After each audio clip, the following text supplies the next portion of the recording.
If I were a boy, even just for a day, I'd roll out of bed in the morning and throw on what I wanted. You know, they say a piece of media holds up a mirror to society. That's not a mirror. That's not my mirror. When I look into that, you know, it's actually more like a blank wall or an empty space, because I don't see myself in that mirror that the media conglomerates are reflecting back at me.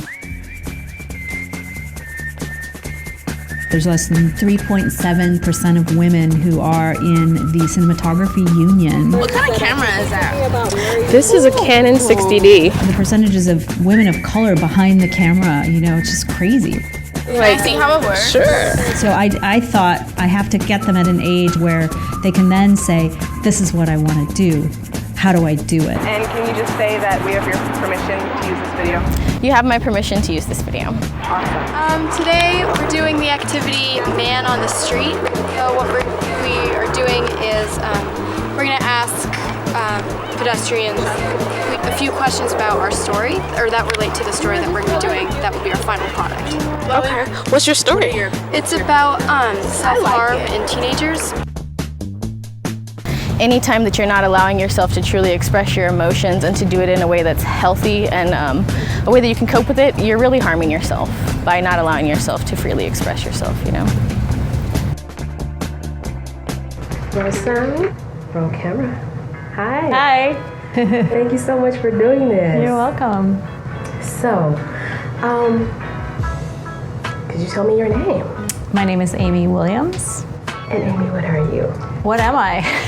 I call myself a redhead rebel filmmaker with passion for women's rights, girls' rights, Africa, downward dog. I like to climb mountains, yeah, I'm just really passionate about social justice and the use of media to achieve that. And right now you are acting as I'm the executive director and founder of an organization called Global Girl Media, which is a nonprofit organization that I founded in 2010. We train young women from resource-poor communities around the world in digital journalism. There's a girl behind the camera just nodding her head, come here. And this is one of my students. And just introduce yourself. Oh, my name is Samuel Siwe. I'm 17 years old and I live in South Africa, Soweto. And she's learning to shoot right now. She's learning to shoot behind the camera. What do you think making films is about? I think making film is about getting to know the other people's stories and hearing their own views about things, and also having to be able to help them in case they're going through a crisis. And yeah, that's what I think filming is about.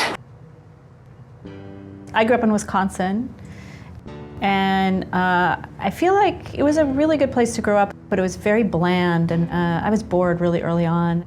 And I just knew, I was recently looking back at these journals and these silly little poems I wrote when I was a kid, and it was all about, you know, fantasy of faraway lands, travel. I mean, like, you are who you are, right? Pretty early on. Hola, Barcelona!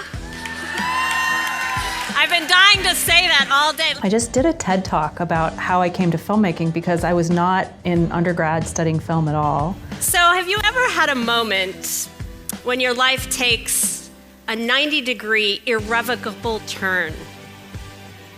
Well, that moment happened for me on the last day of 1985 on the slopes of Mount Kilimanjaro. And on the slopes of Kilimanjaro, I picked up a camera for the first time. One of my climbing partners had brought an old VHS camera. This tells you how old I am. They were very big at the time, much bigger than the camera you're shooting me with. And as soon as I picked it up and I started filming, it was like the second day of climbing, and I had kind of injured my hamstring. And I was frustrated that I wasn't in as good a shape as I could be, and the camera just immediately took my mind off the pain, and literally just gave me a way to reframe my experience, my world, and I made it to the top, and I just haven't put the camera down since. You can imagine what this does to a young girl in East Oakland who 6 months ago was thinking of either, suicide, dropping out of school, suffering from depression, listening to her older brother who told her she's a no good, she should just go out and sell herself on International Boulevard. It's pretty remarkable, like what this technology does once you put it in the hands of people that have never really been heard. Why don't you guys introduce each other? What? Yeah, introduce each other. This is Camila. She is another one of the girls that is a part of Global Girl Media, and she is into fashion. One thing about her, so yeah. This is Layla, and she's also one of another Global Girls, and she's really into, so far as I know, PR and working with music artists.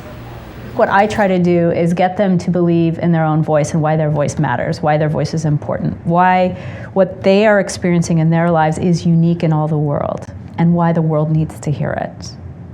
Ask her one of those questions that you asked yesterday out in the field. Are you unhappy or are you happy? I would say that I... Let me be honest. Okay. I'm actually a little unhappy with my body, surprisingly, right? Because, some people are like, oh, well, you're skinny, what are you unhappy about? But actually, personally, I want to gain a little weight.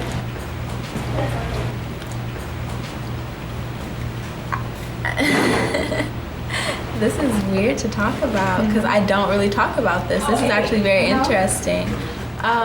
What they're bringing to us is a very broad, authentic, real representation of society.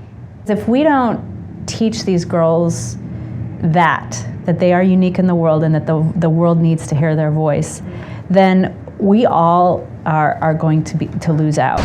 My name is Kalela Joseph, and I'm reporting for Global Girl Media. This is our world and my voice.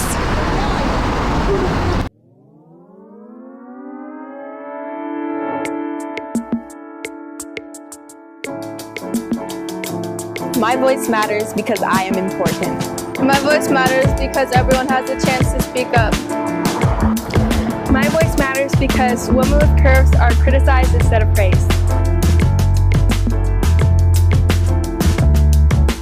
My voice matters because I am a minority and we are not well represented, especially in the film industry and media.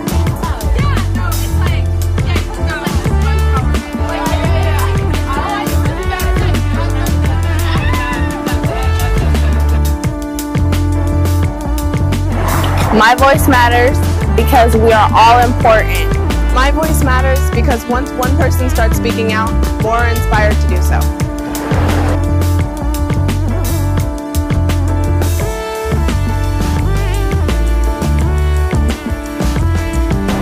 My voice matters because I have something unique to say that nobody else can.